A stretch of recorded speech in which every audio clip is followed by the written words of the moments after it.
할렐루야. 추수감사절의 풍성함이 여러분 생활과 기도 가운데 함께하기를 주의 이름으로 축복합니다. 해마다 맞이하는 추수감사절이지만 이 추수감사절에 대한 오해들이 종종 있습니다. 그것이 청교도들이 그 배를 타고 미지의 땅인 미국에 도착해서 그들이 하나님 앞에 첫 수확을 거둔 것을 감사제로 드림으로 인해서 추수감사절의 유래라고, 이것이 일반적인 알고 있는 상식입니다. 그런데 전혀 그렇지 않습니다. 전혀 그런 것이 아닙니다. 성경에는 7가지의 절기가 있습니다. 그것이 그 절기에 의하여 이루어지는 것입니다. 첫 번째가 6월절, 그것이 1월 14일 날, 정확하게 말하면 민간 월력으로 7월 14일이지요. 그것을 종교 월력으로 하나님이 바꿔라라고 말씀하셔서 그 7월 달을 정월로 사용하게 됩니다. 해서 종교 월력으로 따지면 1월 14일, 그리고 1월 15일이 무교절, 1월 16일이 초실절, 이렇게 해서 이 절기 하나를 묶어서 무교절 또는 6월절이라고 말을 하죠. 왜냐하면 14, 15, 16이 함께 어우러져 있기 때문입니다. 6월절은 예수 그리스도의 십자가의 죽으심이고, 무교절은 예수 그리스도가 무덤에 들어가신 날이고, 16일 초실절은 3일 만에 부활하신 부활절을 상징하는 것이죠.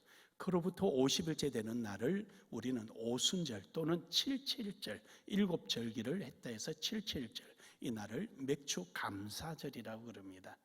그리고 난 다음에 이제 오는 절기가 나팔절이 있습니다. 즉 예수님이 천사장의 그 나팔 소리와 함께 이 땅에 임하는 나팔절이 있지요. 그 다음에 이어서는 속죄절이 있고요. 그 다음에 마지막이 수장절 혹은 장막절, 이렇게 표현을 해서 이 날을 추수감사절이라고 말합니다. 이 날은 이스라엘 땅에서도 지금까지 초막절 혹은 장막절 혹은 수장절이라는 이 세 가지의 명칭 속에서 지내는 절기입니다.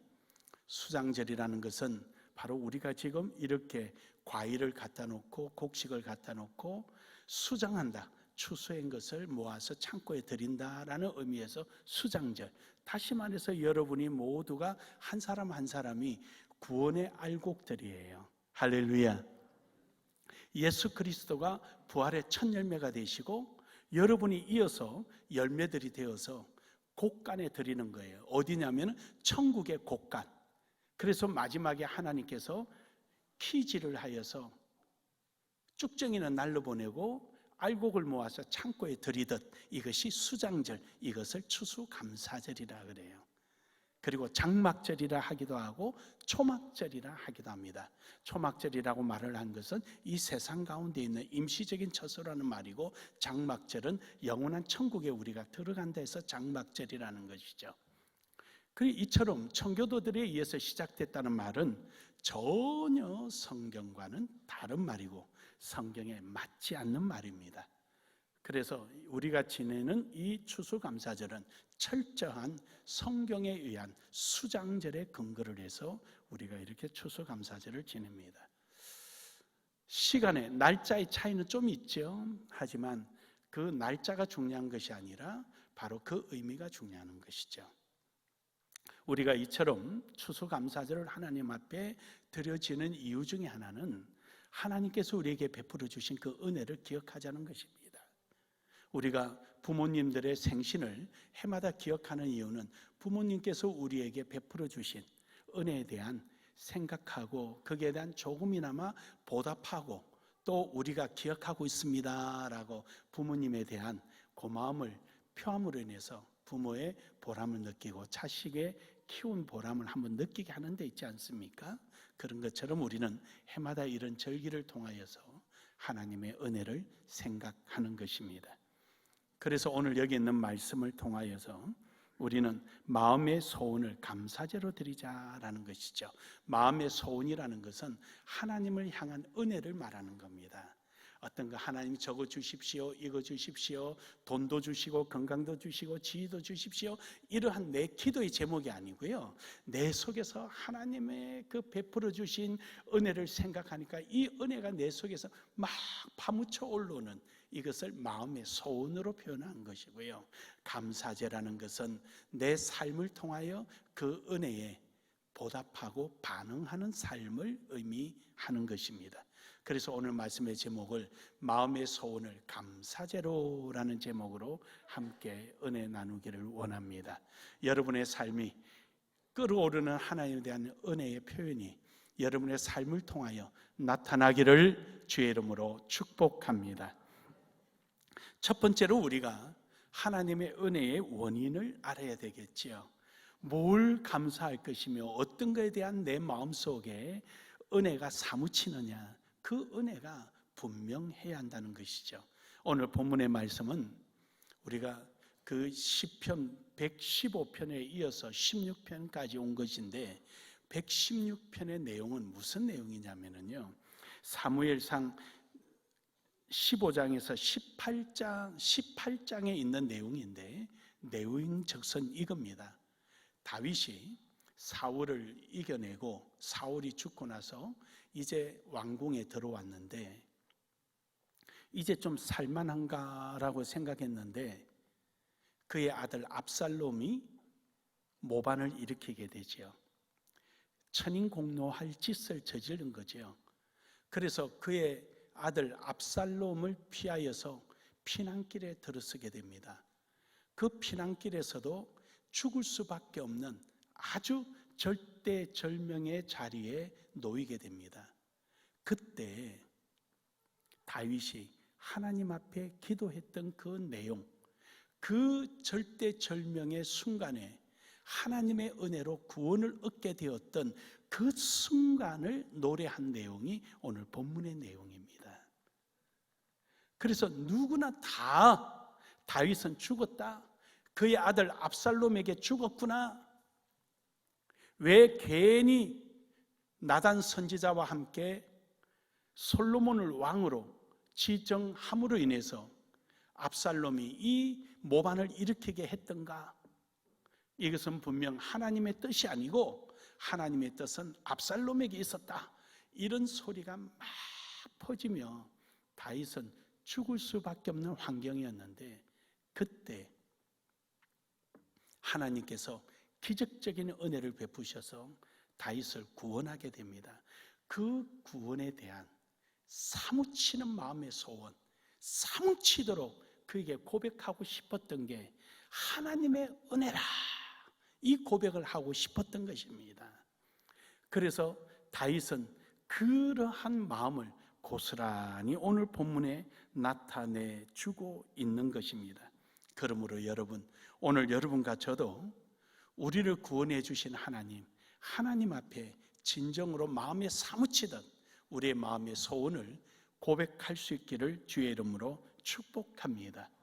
세상 사람들은요, 다윗을 향하여 거짓말쟁이다. 오늘 본문 말씀 11절에 보면 그러지요. 11절에 보면은 내가 놀라서 이르기를 모든 사람이 거짓말쟁이라 하였도다. 사람들이, 옆에 다윗을 추정하던 사람들도 다윗이 잘못돼서 다윗은 거짓말쟁이야, 하나님은 압살롬을 택하였는데 다윗은 자기 인위적으로 솔로몬을 택한 거야, 그리고는 막 손가락질하고 다윗은 저래서 망한다라고 이렇게 이야기할 때 다윗은 하나님 앞에 기도한 거예요. 아닐 것이다, 하나님의 뜻이 있을 것이다, 그렇게 기도하였는데 하나님은 압살롬을 무너뜨리고 다윗을 구원의 길에 세워준 것입니다.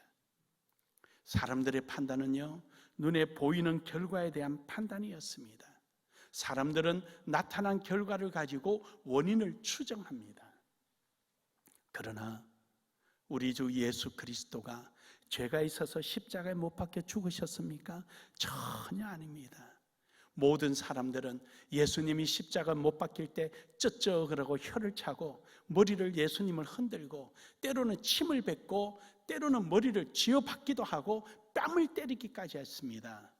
왜요? 십자가에 못 박히는 그 모습 속에 예수님의 죄가 크다라고 생각했기 때문입니다. 그러나 나중은 전혀 달랐습니다. 하나님께서는 모두 의인이라고 자칭하는 자도 죽음은 끝났습니다. 선인들도 죽음은 끝났습니다. 힘 있는 왕들도 죽음은 그로 끝났지만 우리 주 예수 그리스도는 3일 만에 부활하셨습니다. 사람들은 어리석게도 나타난 눈에 보이는 것을 가지고 원인을 추정하지만 우리 하나님은 그렇지 않습니다. 오늘 여러분과 저도 마찬가지입니다. 여러분, 우리의 모습이 이 세상 사람과 같고 살아가는 방법이 이 세상 사람과 같고 이 세상 사람들의 모든 환경과 동일한 자리에 있다고 해서 우리는 이 세상 사람과 같다고 생각하면 안 됩니다. 우리는 하나님의 은혜를 입은 자들입니다. 에베소서 2장 1절에서 2절에 보면은 그는 허물과 죄로 죽었던 너희를 살리셨도다. 그때 너희는 그 가운데 행하여 이 세상의 풍조를 따르고 공중의 권세 잡은 자를 따랐으니 곧 지금 불순종의 아들들 가운데서 역사하는 영이라. 여러분과 저는 이 세상 사람들과 같이 동일하게 공중 권세 잡은 사탄의 종로를 타듯 죄 아래 놓여 있던 자들입니다. 우리는 이 세상 사람과 다를 바가 하나도 없습니다. 똑같습니다. 그러나 하나님께서 우리에게 은혜를 주셔서 오늘 이 자리에 앉아있게 하시고 오늘 여러분과 제 입술을 통하여 속에서 사무치도록 끓어오르는 은혜에 대한 고백이 있게 하신 것은 순수한 하나님의 은혜입니다. 은혜라는 것이 무엇입니까? 포괄적인 관점에서 바라볼 때 그냥 분리되었던 나의 자신이 연합되어야 될 대상과의 연합함을 은혜라고 말합니다. 말이 좀 어렵죠? 이것은 하나의 철학적으로 개념화한 것입니다. 바꿔 말하면은 은혜라는 것은 분리된 것을 재결합을 말하는데, 즉 우리가 섬겨야 하고 우리가 하나가 되어야 될 대상으로부터 분리되어 있던 것을 나의 노력과 의지와 상관없이 하나가 되게 한 것을 우리는 은혜라고 말합니다. 여기에 바로 예수 그리스도의 십자가의 죽음의 사랑을 통하여 결합된 걸 말하죠. 이것을 바로 하나님과 우리가 에덴 동산에서 분리되었던 우리가 예수 그리스도의 십자가의 사랑으로 말미암아 분리되었던 하나님과 우리의 자아가 하나가 되는 것을 은혜라고 말합니다. 할렐루야. 이것은 일반적인 철학적 개념에서 표현하는 은혜의 표현입니다. 고린도전서 12장 12절에서 13절에 보면은요, 몸은 하나인데 많은 지체가 있고 몸의 지체가 많으나 한 몸인과 같이 그리스도도 그러하니라. 우리가 유대인이나 헬란이나 종이나 자유자나 다 한 성령으로 세례를 받아 한 몸이 되었고 또 한 성령을 마시게 하셨느니라. 할렐루야. 그렇습니다. 결국 우리는 예수 그리스도로 말미암아 하나님과 한 지체가 되고 그리스도의 몸에 하나가 되는 은혜를 우리가 누리게 된 것입니다. 이것이 은혜입니다. 이러니 우리가 얼마나 감사합니까?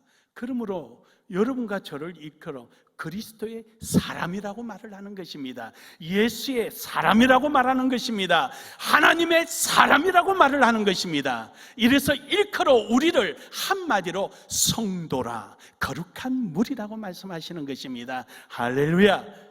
이처럼 우리는 하나님의 이 은혜를 입은 자들입니다. 분리되었던 우리가 하나님과 하나가 되었던 것입니다. 우리가 헬라나 유대인이나 모두가 자유자나 갇힌 자나 여종이나 남종이나 지식의 유무에 관계없이 신분의 높고 낮음이 없이 소유에 관계없이 우리를 그리스도 안에서 하나라고 말씀하신 겁니다. 이 얼마나 크고 놀라운 은혜입니까? 우리는 이 은혜 때문에 내 속에 사무치도록 끌어오르는 고백이 바로 하나님 앞에 감사입니다. 감사하기를 주의 이름으로 축복합니다. 에베소서 2장 4절에서 5절에 보면은 궁일이 풍성하신 하나님이 우리를 사랑하신 그 큰 사랑을 인하여 뭐가 떠오릅니까? 그럼요, 예수 그리스도의 십자가의 죽으심의 그 사랑으로 인하여 하나님과 단절되었던 우리를 하나가 되게 만들어주신 그 은혜라는 것입니다. 허물로 죽은 우리를 그리스도와 함께 살리셨고, 예수 그리스도의 십자가 죽이신 그 부활의 은혜로 말미암아 우리를 살리셨고, 너희는 그 은혜로 구원을 받은 것이라. 얼마나 기쁘고 감사합니까? 그럼요, 우리가 감사의 원인은 바로 여기 있습니다. 우리의 은혜의 원인이 여기 있다는 것입니다. 고린도전서 15장 10절에 보면은요, 사도 바울은 이럽니다. 나는 자격이 없는데 내가 나 된 것은 하나님의 은혜로 된 것이니, 내 의지와 뜻과 상관없이 하나님께서 일방적으로 하나님과 헤어졌던 우리, 분열되었고 찢기고 버림받았던 우리를 예수 그리스도가 십자가상에 못 박혀 죽음으로 말미암아 하나님과 다시 재결합을 시키고 하나가 되게 만들어 주신 거지요. 그것이 헛되게 되지 않기 위하여 자기는 힘써 하나님의 영광 위에서 살아가겠다는 겁니다. 더 많은 수고와 애씀의 삶을 살아가겠다는 것입니다.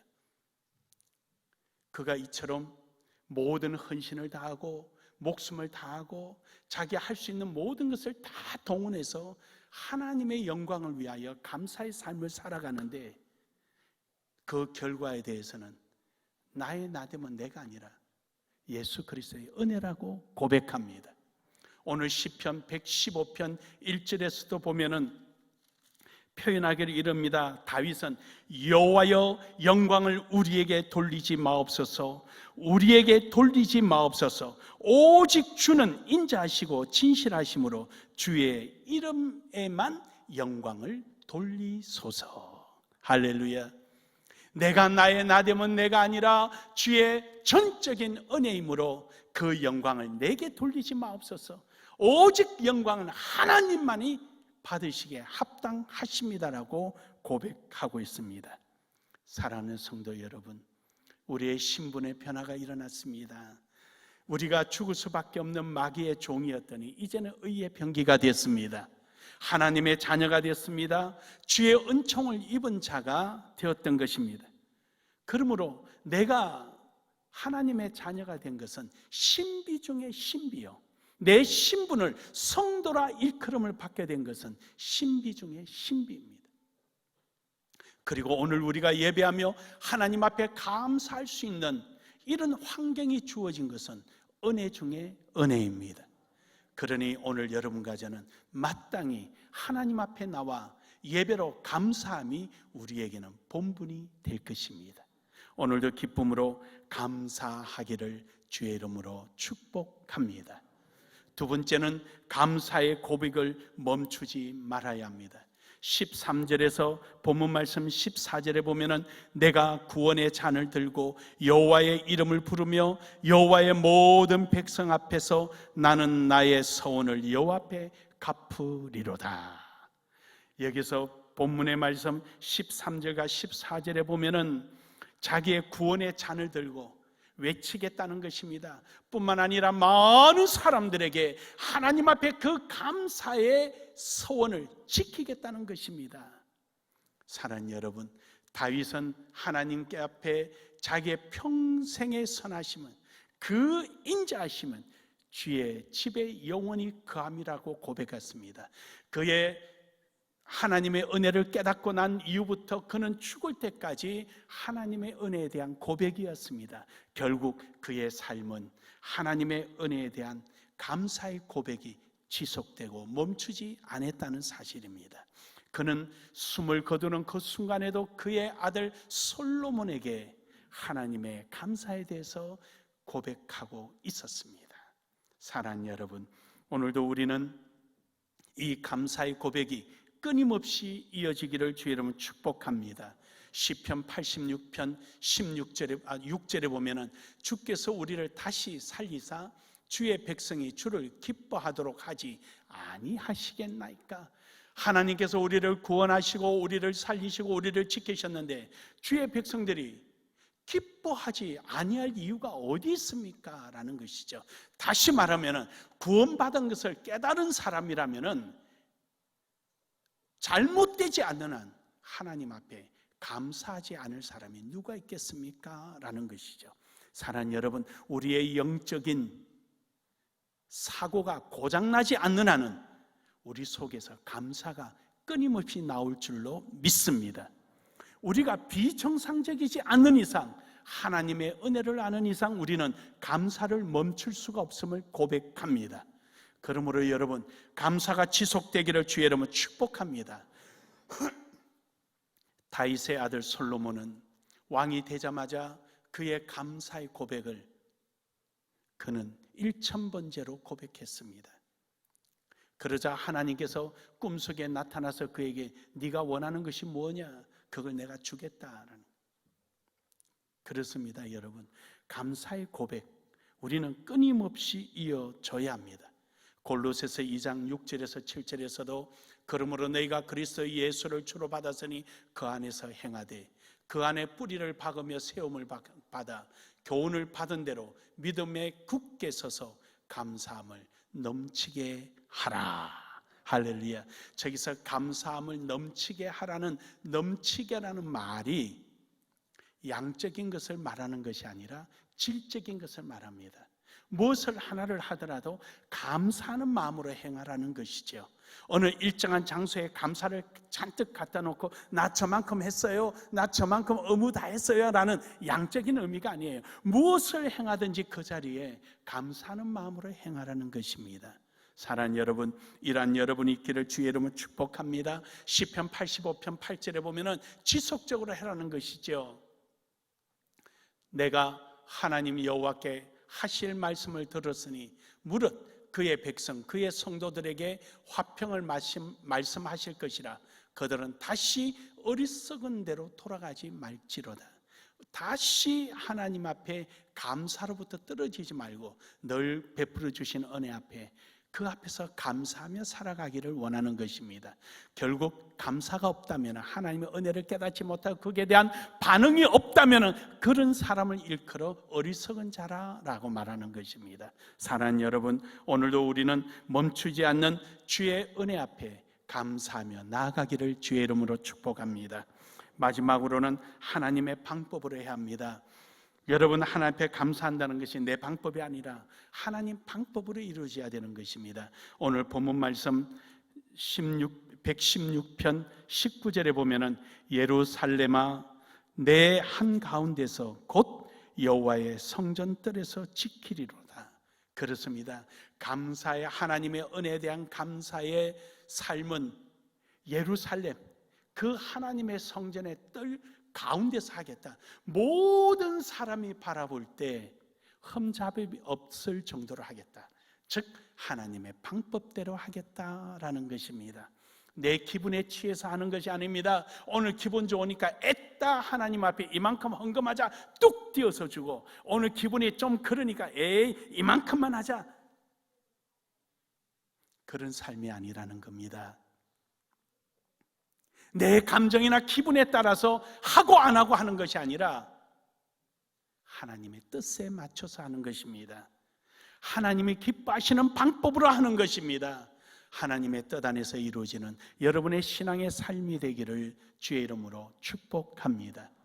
헬라인이나 자유자나 남종이나 여종이나 갇힌자나 자유자나 할 것 없이 균일하게 똑같은, 즉 어떤 기준점이 있다는 것입니다. 그것은 바로 하나님이 원하는 뜻대로 하는 것입니다. 그러므로 사랑하는 여러분, 하나님의 뜻 안에 있는 여러분 되기를 주의 이름으로 축복합니다. 로마서 6장 13절에 보면은 또한 너희 지체를 불의와 무기로 죄에서 내주지 말고 오직 너희 자신을 죽은 자 가운데서 다시 살아난 자같이 하나님께 드리며 너희 지체를 의의 무기로 하나님께 드려라. 그렇습니다. 앞서 말씀드린 대로 내 감정대로 하는 게 아니에요. 나는 이러니까 하지 못하겠다. 나는 저러니까 하지 못하겠다. 이게 아니에요. 누구나 다 하는 거예요. 누구나 함께. 더불어서 이루어지고 더불어서 함께하고, 그것이 우리가 각자의 맡은 자리에서 우리의 위치예요. 설교자는 설교를 위하여 수고하고 애쓰고 준비하고, 즉흥적인 설교가 아니라 계획적이고 준비된, 기도가 준비된 설교. 내일이면은 저는 이제 우리 수양관에 2박 3일 들어갑니다. 들어가면은 내년에 있을 설교 52주 설교를 준비를 다 해서 나옵니다. 주일 설교와 주일 오전 오후 설교를 준비를 다 해서 나옵니다. 그리고 2022년 5개년 계획에 맞춰서 설교 방향을 어떻게 잡을 것인지, 그 방향 속에 우리가 실행해야 될 교회 방향을 어떻게 가야 할 것인지, 그리고 그 속에 있는 하나님의 뜻에 맞는 일들은 무엇을 행해야 하는지, 여러 가지를 하나님 앞에 기도하며 준비하며 그 설교를 작성합니다. 여러분은 그 설교를 믿고 또 순종하고 따라옴으로 하나님의 뜻을 이루어가는 것이죠. 사랑하는 여러분, 하나님께서 우리에게 주신 이 은혜들, 우리가 맡은 자리에서 각자가 가지고 있는 받은 바 은사와 은혜들을 하나님의 영광 위해서 어떻게 사용하고 쓰임받을까 하는 것을 우리는 늘 귀하게 여기며 나아가기를 주의 이름으로 축복합니다. 그래서 출애굽기 25장 2절에 보면은 기쁜 마음으로 즐거운 마음으로 해라 라는 것이죠. 이스라엘 자손에게 명령하여 내게 예물을 가져오라고 하고 기쁜 마음으로 내는 자가 내게 바치는 모든 것을 너희는 받을지니라. 기쁜 마음으로, 앞서 말씀드린 대로 감사하는 마음으로 우리가 무엇을 하든지, 물질을 드리든 교회 와서 헌신하든 봉사하든 무슨 일을 하든 기쁜 마음으로 드릴 수 있는 그런 자세가 되기를 주의 이름으로 축복합니다. 역대상 29장 9절에 보면은 성심을 다해서 최선을 다해서 하라. 내가 할 수 있는 모습으로, 내가 최선을 다하는 모습으로 해라. 남과 비교해서 하지 말고 남을 의식해서 하는 것이 아니라 정말로 내 앞에서 다 최선을 다해서 하라. 사랑하는 여러분, 우리 하나님 앞에 성심을 다하여 섬기는 은혜가 있기를 주의 이름으로 축복합니다. 저는 목사지만 저 역시 양심의 가책 없이, 신앙의 양심의 가책 없이 여러분 앞에 이렇게 합시다라고 설교하는 만큼 저도 지키려고 부단히도 애를 씁니다. 이왕이면 기쁜 마음으로, 감사하는 마음으로, 후한 마음으로 미련 없이, 후회 없이 하나님 앞에 힘써 행하려고 노력을 합니다. 사랑하는 여러분, 오늘도 여러분에게 이런 마음이 있기를 주의 이름으로 축복합니다. 베드로전서 5장 2절에 보면은 자원하는 마음으로 드리라는 것입니다. 너희 중에 있는 하나님의 양무리를 지대 억지로 하지 말고 하나님의 뜻을 따라 자원하는 마음으로 하며 더러운 이득을 위하지 하지 말고 기꺼이 하며. 저는 저 말씀이 항상 저에게 대석이지고 저에게 거울이 되는 말씀입니다. 여러분, 오늘 여러분과 저의 삶 속에 정말로 억지로 하지 않고 자원하는 마음으로 힘써 행하는 그러한 감사의 삶이 되기를 주의 이름으로 축복합니다. 에베소서 5장 19절에서 20절에 보면은 시와 찬송과 신령한 노래들로 서로 화답하여 너희 마음으로 주께 노래하며 찬송하며 범사의 우리 주 예수 그리스도의 이름으로 항상 하나님 아버지께 감사하며. 예수 그리스도의 이름으로. 왜 예수 그리스도의 이름이지요? 그럼요, 우리를 위하여 십자가상에 못 박혀 죽으신 그 사랑으로 하나님과 우리를 결합시켜 놓으셨거든요. 우리를 하여금 성도라 이름을 주셨거든요. 우리에게 그 천한 신분을 없애버리고 하나님의 자녀가 되는 은혜를 주셨거든요. 그래서 예수 그리스도의 이름으로 행하는 것입니다. 결론적으로 여러분, 오늘 여러분과 저에게 우리가 세상적인 그 어떤 고사성어가 있습니다.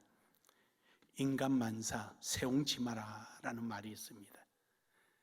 그 새라는 것은 변방이란 뜻이고 옹은 늙을 옹자입니다. 지는 갈짓자고. 그래서 마는 말맞자입니다. 그러니까 이 말은 여러분 잘 아시죠? 변방에 있는 노인이 너지막게 아들 하나 얻었고, 그리고 늙은 말 하나가 있어서 농사를 짓고 사는데, 이 말이 집을 나가버리니까 동네 사람들이 와서 아이고 어떻게 앞으로 농사 어떻게 하냐고 걱정스럽게 이야기를 하니까, 사람의 100가지 일을 판단할 수 있겠느냐? 노인이 대답을 그렇게 했죠. 그러다가 나간 말이 야생마들을 몇 마리를 끌고 돌아온 거예요. 그러니까 또 동네 사람들이 아이고 축복합니다 이렇게 말을 데려오니까, 그러니까 이 노인 말이 사람의 뜻을 어떻게 아느냐. 그래서 하나뿐인 아들이 그 야생마를 길들여서 팔아서 돈 좀 벌어볼 거라고 야생마를 길들이다가 말에서 떨어져서 불구가 됐네요. 또 와서 하나뿐인 아들이 불구가 돼서 어떡하냐고. 이 노인이 하시는 말씀이 사람 일을 어떻게 하냐. 그러다가 전쟁이 일어났네요. 젊은 청년들 다 징집했는데 이 아들은 불구가 되어서 데려가지 못한 거예요. 그래서 다른 집은 아들을 다 빼앗겼는데 이 집만 아들이 살아남은 거죠. 그래서 나온 말이 세웅지마라는 말이 나왔습니다. 여러분, 인간의 일을 앞을 내다볼 수 없는 게 우리의 한계입니다. 한치 앞을 볼 수 없습니다. 그런데요, 감사하게도 여러분과 저에게는 약속된 게 있어요. 우리는 하나님의 은혜로 보호받고 있다는 사실을 믿고 있습니다. 오늘도 하나님이 우리와 함께함을 믿고 있습니다. 그러기에 우리는 감사하는 거예요. 사망의 엄침한 골짜기를 나를 인도하시더라도 우리는 조금도 염려할 것이 없는 것은 주의 지팡이와 막대기라 나를 안위하시기 때문입니다. 우리는 해를 두려워하지 않는 이유는 하나님이 나의 우편에 서셔서 나의 그늘이 되어 주시기 때문입니다. 원수의 목전에서 내게 상을 베푸시고 내게 풍족하게 주실 분이 우리 하나님이시기에 우리는 오늘도 감사하며 나아가는 것입니다.